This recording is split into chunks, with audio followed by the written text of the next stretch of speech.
He said something about a lot of these players are still scarred from the past.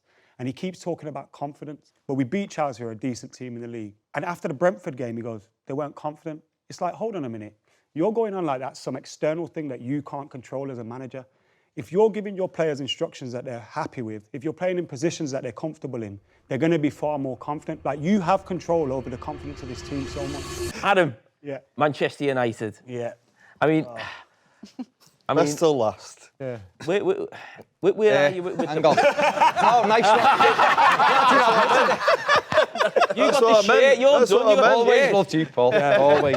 Adam, where are we? I mean, listen, it's an international break that many people thought could be, you know, maybe the end of the manager. That could maybe come the next international break. I mean, do you feel as a Manchester United fan, you're always just basically, it feels like you're one game away from a crisis? We're just on the edge at the moment. And like, we haven't won back-to-back games under him, and I think that's the most evidence you need in terms of, does this system work and does it work consistently? And one of the things that frustrates me a lot is he's constantly talking about, I'm not going to change, I'm not going to change, I'm not going to change.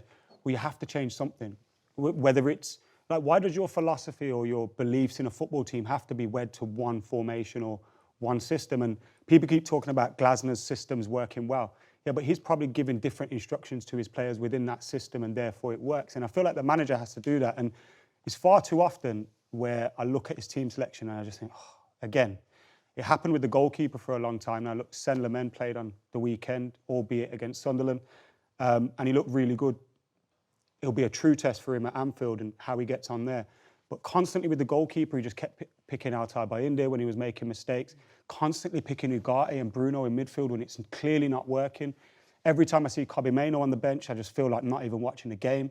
Like, there's a lot of decisions that are happening where you're going, this is insane that we're keeping doing this because we're not getting the results. And we've seen that. Obviously, it was a good result and a good performance against Sunderland. They've started well, but still it was just Sunderland. No offence to them. I thought Mason Mount looked good in that, and I think he's very important to what the manager wants to do. I think Brian Mbeumo's looked good. It's good to see Sesko warming up a little bit, but like you said, we're one game away from disaster every single week, it feels like, and we got Liverpool next. Adam, you said on social media you don't think Amorim wants this job anymore. Yeah. Because if you want the job, surely you're going to change something that changes the results, right? If every week you're going out, you're doing the same thing and we're losing, and then you're going, yeah, we're losing, but I ain't changing. That tells me you're ready to get sacked. Because if you don't change, you're going to get sacked. And I just feel like sometimes when the dust settles, if he does get sacked in a couple of months or something, he'll be sitting there going, maybe I should have done this, maybe I should have done... And it's too late then. Like, do it whilst you're in the job. And obviously he's a young manager who's still learning. But have some fight for this. I think like, he's just come got on. to the point now where he's said it that often. Yeah. I don't watch his If interviews he anymore, does it, you know. he can't. Yeah. He just can't. Yeah. I'll tell you a prime example of, you talk about changing systems and where you're playing all this rubbish. But when they played Brentford away, Keith Andrews changed his system to win a game. Set piece culture. Yeah, and they beat him 3-1. You can't carry on. If you carry on the way we are, losing games every other week, there's only one I can place see you're where it going. comes from sometimes, because obviously if you're him and you see we're 2-1, Bruno misses a penalty, you probably can justify that. If Bruno scores that, we're probably going to win it. But we didn't. And we can't keep doing that every game. Arsenal, oh yeah, if the keeper doesn't make a mistake, might go on and win it. Yeah, but we didn't.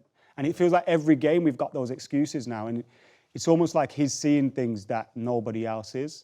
I feel like sorry, Jamie. I feel like we've got to the point with him now. Do you know where we don't want to talk about sacking managers all the time? And United, I think they do give managers enough time. I think they give him. He hasn't been booed like once. No, they'll never Sing get his booed. name every week. That's what I'm saying. He'll never get booed, and the fans.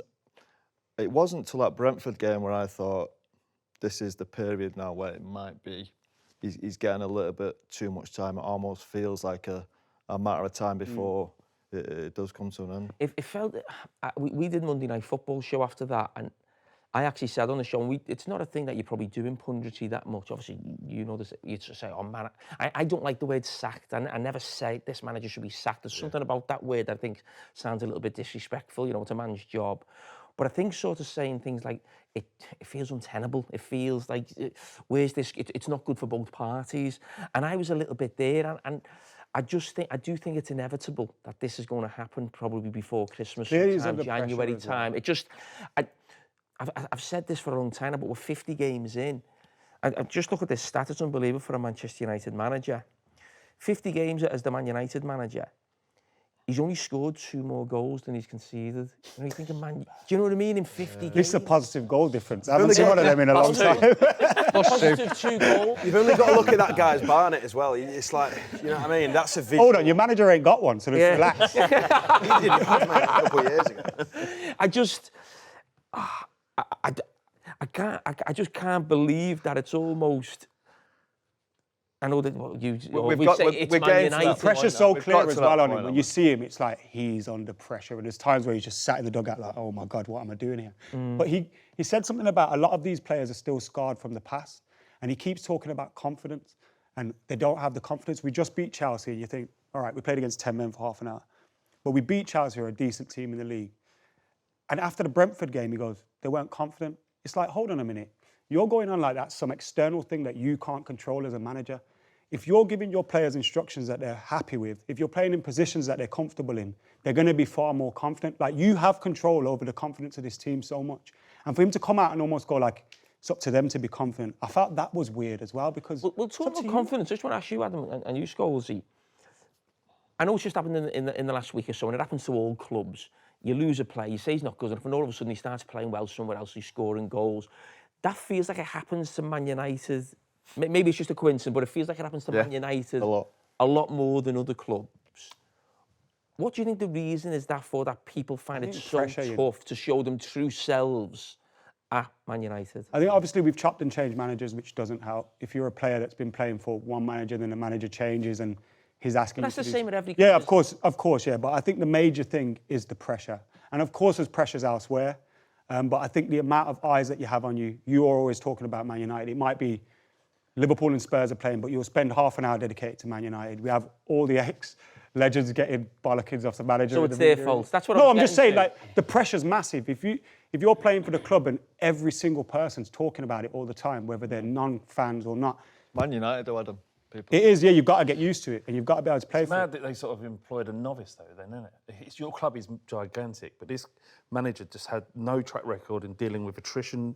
To be fair, you know what, look, again, Sporting Lisbon aren't as big as Manchester United, but what he dealt with when he went there, I remember the players were getting beat up in the training ground and stuff by their ultras. Like, he walked into a club that was crazy at the time, he settled it down and he won the league with them. He also had a high turnover in players and he also relied a lot on youth. And one of the things that he's not done at United is give some faith to the youth. If some of these older lot are playing and they're not performing for you, go and get some of the younger lads, because you'll be able to coach them a little bit more. They'll be more open to your ideas. Like Van Gaal used to do it. He had Donald Love and all these lot playing Tyler Blackett and stuff. And he was like, okay, those players haven't gone on to become Man United greats. But at that time, they did the job for him because he could give them instructions and they'd do it. They never had no preconceptions of, oh, now I play like this or I want to play like that. They just wanted to play for Manchester United, and I feel like he's missed that a little bit as well, because we've got some good young players in the academy coming through. Scholes, if you got 2 weeks for an international break now, and you're Ruben Amorim, and you're going to Anfield, if you were thinking, okay, forget the big picture, because it almost feels like he's going game to game. Yeah, he's got to think about trying to get some out from Anfield. To be very, I'd just be thinking about drawing the game. Find a way somehow to stop them from scoring. Now that's a totally different mentality from what I'm saying about Arsenal going to Liverpool or someone else going to Liverpool where you're going for to win the league. But United are in such a rut. I can't remember the last time they won a big game, Adam, or a game that meant a lot. Maybe, possibly City last year, maybe. Yeah, unless you count Chelsea. Unfortunately, this group of players have got that much in a bad rut. You've got no confidence that they're going to get you out of it. You feel almost, it's almost predictable. They'll go there and get beat. Well, we have been a little bit better in those big games. Like you say, we haven't got many results. I know what you mean. And everyone's raving about the Arsenal game. Well, we were great against Arsenal. We got beat. I think we did all right at Anfield with them last season as well. I know it wasn't. Was it 2-2 at Anfield last year, wasn't it? Yeah. We should have won it as well. I think Leach scored quite late, and we just didn't. Harry Maguire have a big chance. Like, Fast kick at again. Did he cross it, Harry Maguire, or did he have the chance? No, he had the chance. Somehow. He was our best centre forward last year. Still is. Sesko's looking all right though, man. And that's the thing, it's difficult to be positive and confident about some of the good things that you've seen. Like I think Mbumo's looked good since he's got there. I think Cunha in spells has looked good. Sesko's starting now, and I think his link-up play with Mbumo against Sunderland was quite good. But it's hard to get excited about those things because far too often the midfield's non-existent. Yeah, you talk about recruitment and you think, right, we'll buy a 6'5" centre forward, but we won't play any wingers. Yeah. Crossing the ball. Who would you It's want? all a Who mess would you of it. want if you sacked them? I just want to Sean Dyche. forget about football and get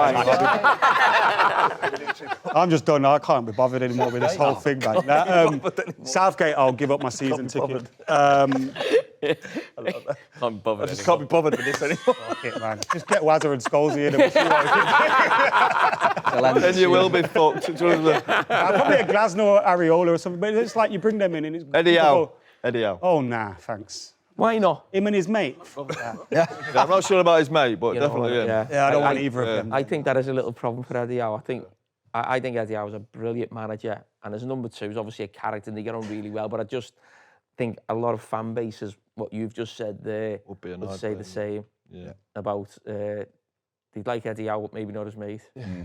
I just like you know what's really refreshing about Man United fans, and it's the same with Ten Hag, is that they don't. That there has been no booing, there's no been attacking, no calling for his head. It might be the right thing that he does leave, and he probably isn't good enough to do that job, but United fans are always behind him. Like unlike Arsenal. Did you see what he said the other day? Unlike the Arsenal fans who have turned on Arteta already this year. Do you know, after the wasn't there like a big Arteta? Who's done that? You lot. Idiots that are looking for clicks, not real Arsenal fans. I don't know. Yeah, I'm just putting it out there. They all seem the same to me. Amorim said something similar to that. Like, I've been under pressure before, the fans are still singing my name and stuff, and it made me think, like, Yeah, don't matter. shall we start booing? That's what I'm saying. He fixed up for a bit. I think United now, they're in that period where the manager now, where he's probably going on a little bit too long, like it did with Ten Hag. Now, look, don't get me wrong, we don't want anybody sacked, and we want him to come out of it, we want it to be good, but the more it goes on... It's because we have that Fergie thing as well. His speech on obviously we've been through about 10 managers since then, but him saying, like, stand by your manager, and then obviously when Fergie first arrived, he didn't do anything for a long time in terms of winning trophies. And a lot of people kind of cling to that, like, what if it's just round the corner and we let go? He probably got the most shit out of any manager, Sir Alex, at the start, didn't he? He was under real pressure. He was getting... I remember seeing fans booing him as he's walking down the line. Nobody gets that now. They don't get that now.